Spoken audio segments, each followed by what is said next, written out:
5 tipe lelaki yang gak layak untuk dinikahi. Memilih laki-laki untuk dijadikan suami memang tidak bisa sembarangan. Sebab, laki-laki nantinya menjadi pemimpin rumah tangga yang idealnya kamu patuhi. Jika salah memilih, bisa jadi kamu akan merasakan penyesalan pada pernikahanmu. Kira-kira tipe laki-laki yang gak layak dinikahi seperti apakah itu? Yuk, simak selengkapnya. Pertama, temperamental dan berpikir pendek. Jangan menikah dengan laki-laki yang terlalu temperamental dan selalu berpikir pendek sebelum ia bisa memperbaiki tabiat ini.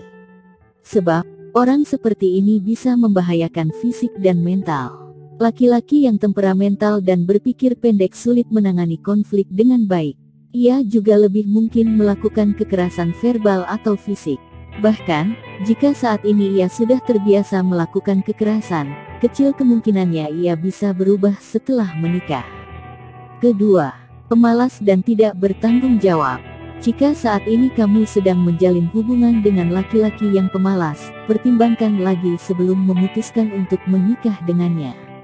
Pasalnya, laki-laki yang pemalas dan tidak memiliki tujuan hidup akan membuat kamu menderita lahir batin.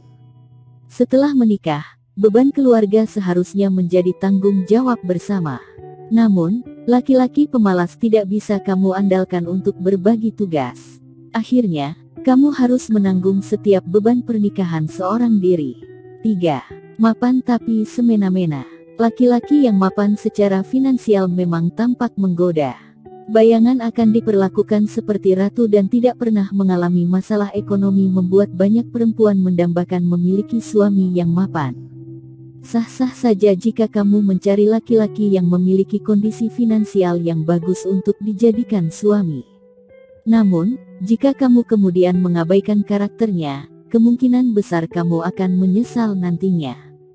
Jika kemapanan ini tidak diiringi dengan karakter yang baik, seorang laki-laki bisa saja memanfaatkan kelebihannya untuk mendekati banyak perempuan.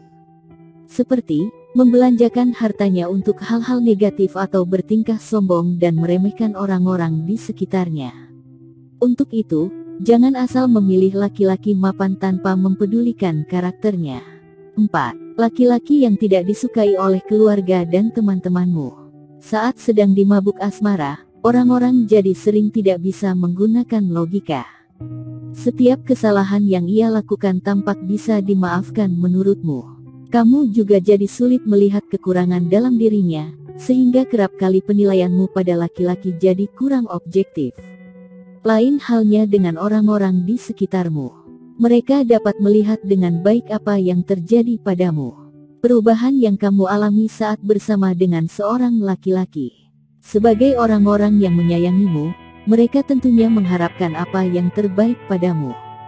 Jika mereka melihat seorang lelaki memberikan pengaruh negatif pada hidupmu, mereka pasti berharap kamu menjauhinya.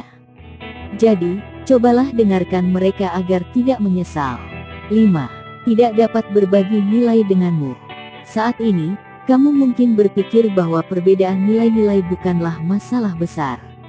Namun, setelah menikah, kamu akan sadar bagaimana besarnya perbedaan nilai memengaruhi hidupmu.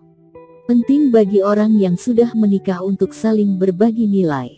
Jika nilai-nilaimu tidak sejalan dengan pasanganmu, kalian akan menemui masalah sepanjang hubungan. Dalam hal ini, bukan berarti dia harus mengadopsi semua nilai-nilaimu seluruhnya. Kamu juga harus mempertimbangkan apakah kamu bisa mengambil nilai-nilai yang ia anut. Jika laki-laki yang akan kamu nikahi menunjukkan tanda-tanda ini, pertimbangkanlah kembali keputusanmu sebelum terlambat.